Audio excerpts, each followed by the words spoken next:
Hey guys, it's your girl Kisei. I'm here for Artistic Behavior LLC, and today I'm going to show you how I bleach my hair. First of all, I want to say I would not recommend this unless you are a licensed cosmetologist. I'm not responsible for any kind of fallout or whatever you might have at home, but it's a lot of people that come up to me who do their own hair and want to know what I do to get my hair so white. So I am going to show you how I do that. First and foremost, you're going to need some certain kind of supplies. You will certainly need your gloves. Very, very, very important. You're going to need your color bowl, your color brush, your bleach. I use BW2 by Clairol. I used to use Matrix, and one day I didn't feel like going to the beauty supply, to the licensed beauty supply store, and I got this, and I like the way it works better. The Matrix used to burn me, but this one doesn't burn me. And this, I'm sorry, I got a huge jar, but I do my hair all the time. This is Color Capture Cream Developer in 30 volumes. It's up to you what kind of developer you want to use. I used to use, I'm not sure which one I used to use before. I can't remember because I've had this one for a while. But the one I used to use used to relax my hair too much. So this is what you should know about bleach. First of all, I'm in a natural state aside from the fact that I have bleach hair. My hair is in a natural state. I don't have any other chemical in it. So my curl pattern is very, more like an S. Very, very tight or whatever. So what the bleach will do is relax it. Now the old developer I used to relax my hair a lot more, where it was kind of straight, and then after like a week it would get its curl pattern back. This one does not compromise my curl pattern. At first I was mad because I liked it to be a little bit more relaxed, but then after a while I'm like, the health of my hair is better, so I do like this one better. Again, this is Color Capture. I got this one in the professional store, so unless you're a licensed cosmetologist, you can't get that. And then a lot of people always ask me, what do I tone with? I don't tone my hair, and they're like, well, how do you get it so white? This is my good girlfriend. This is called Watercolor. Again, this is the only, you can only get this in a licensed beauty supply store, but Watercolor, and this is Violet Wash. So I use that. Now, if you're not licensed and you still want to use a really good one, I did use, before that one, I used to swear by the one from, I believe it's Matrix, and it's So Silver. It's a nice eggplant color. A lot of women come up to me and they tell me they're using this one. This is from Germac. This is called Silver Plus. Now, what you want to do is make sure you're using an eggplant color purple. Oh, my phone is ringing. I don't even know where it is. Alright, that can wait. You see, this one's more lavender. Ooh. Well, you can see I spilled it on here. It's more lavender. Okay? And this one here is more eggplant. I just want you to be able to see. Pour a little bit out. This one's more eggplant. So the eggplant color is going to give you, you see how dark that one is? So this is more eggplant. The other one is more lavender. And I love the watercolor one too, because the one I used from Matrix was kind of like too clarifying. So my hair would be really hard after I used it. So when I started using this one, I realized that it's very hydrating. It doesn't dry my hair out too much. So I'm going to take this, because since I don't have that much hair, I usually do 2 scoops. I don't really, I'm not really a measurer too much as far as the bleach. You really, it really all depends on the consistency you like it. So I just take it and I just go ahead and pour it on in. Okay, and then I just lightly just beat this. And then you want to get it to the consistency that you like. Some people like a watery consistency. I like a nice even paste. Oh, and what I forgot to tell you is you definitely should be wearing an ugly shirt, a shirt that you don't care about. Like this is like my bleach shirt. It has like bleach marks all over it. So I wear this one. Definitely don't want something pretty. If you're in a hair salon, they're going to have you in a cape anyway. And if I was doing a client, I would absolutely have a cape on them as well. But, you know, when I'm doing myself. You also, I would definitely recommend doing your hairline with like a protective base, some Vaseline. You could do, yeah, some Vaseline would be best. Or like if you, that's probably what you have around your house. If you, well, I don't do it too much anymore, but before I started using this developer, I used to put conditioner on my ends just so it wouldn't, my hair wouldn't get so fried. So I would do that. And you want to make sure you're getting all of this mixed up really good. You want to make sure you're getting the bottom of it. Sweep it around there. Making sure you're getting all your powder, all your product.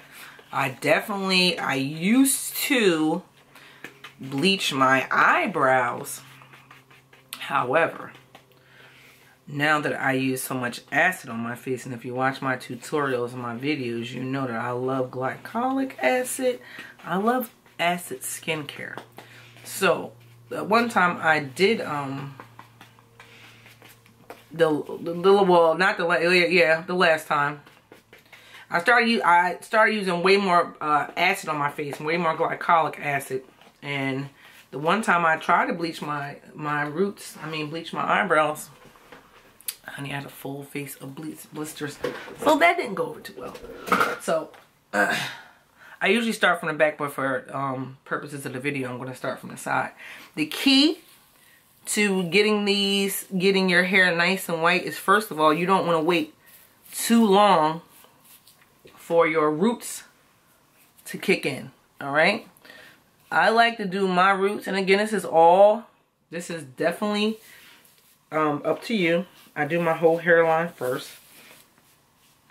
And no, I don't need a mirror because at this point I've been doing it for so long by myself.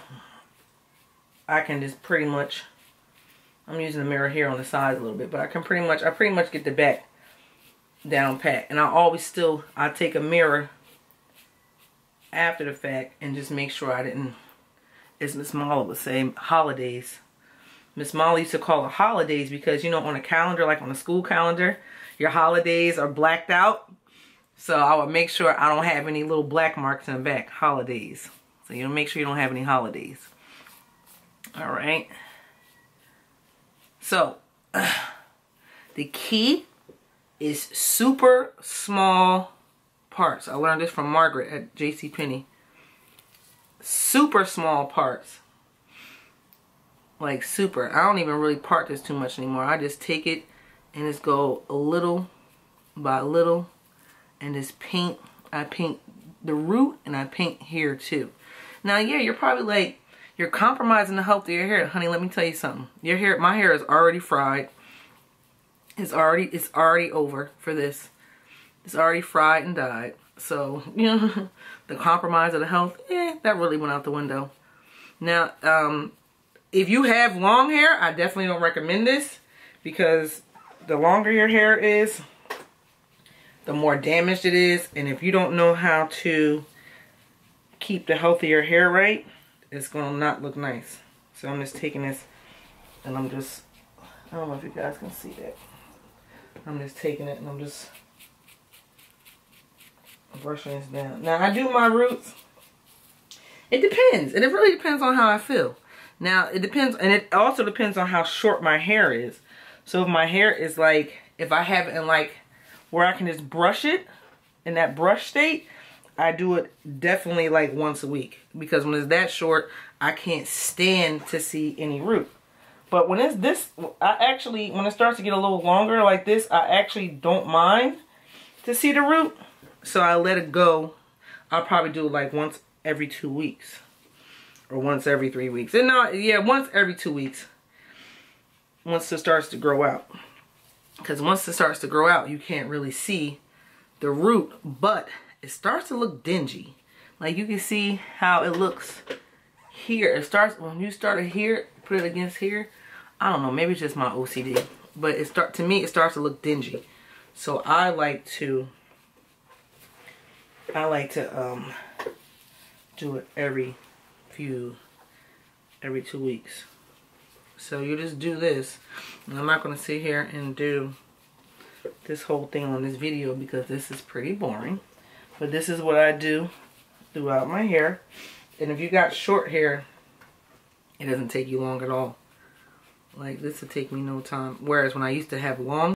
So guys, when I was saying about how let's talk about the range of hair. So on a normal color range, this applies for makeup too. A little bit. I'm not going to get you confused. But on a normal color range, you have 1 to 10. So my hair is definitely like about a 2 or a 3. Now, how I was saying you want to make sure you don't wait too long with your roots is because, now if you can see my root color here. Let me see. Should I zoom in a little bit? Let me see. I don't know if I can zoom in with these dirty hands. Okay. So you see my hair here and then that yellow root.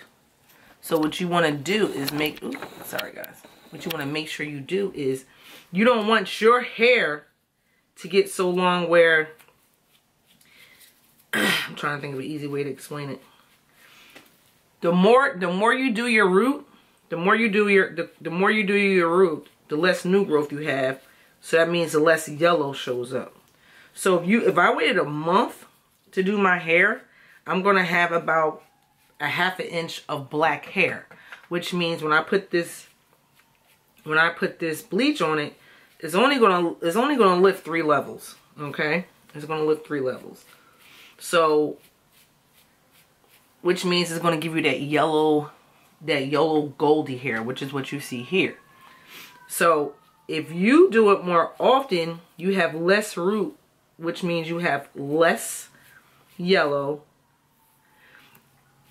which means it's going to be less dark hair process. You'll have less yellow and more white.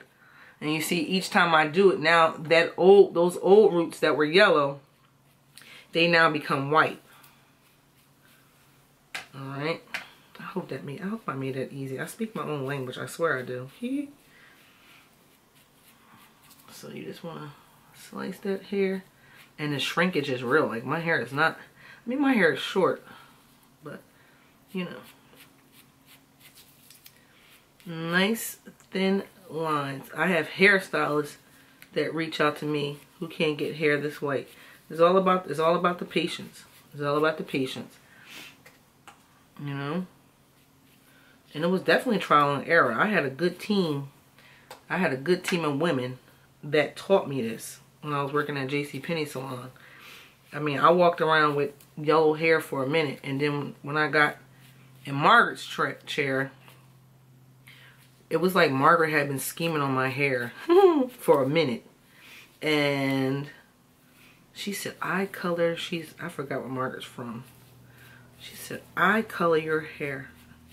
I said, okay. And Margaret is the one who got a stark white. She's the one who taught me nice, thin lines.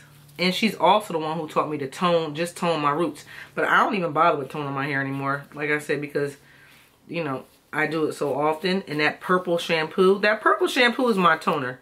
I really put that in my hair. Oh, what time is it?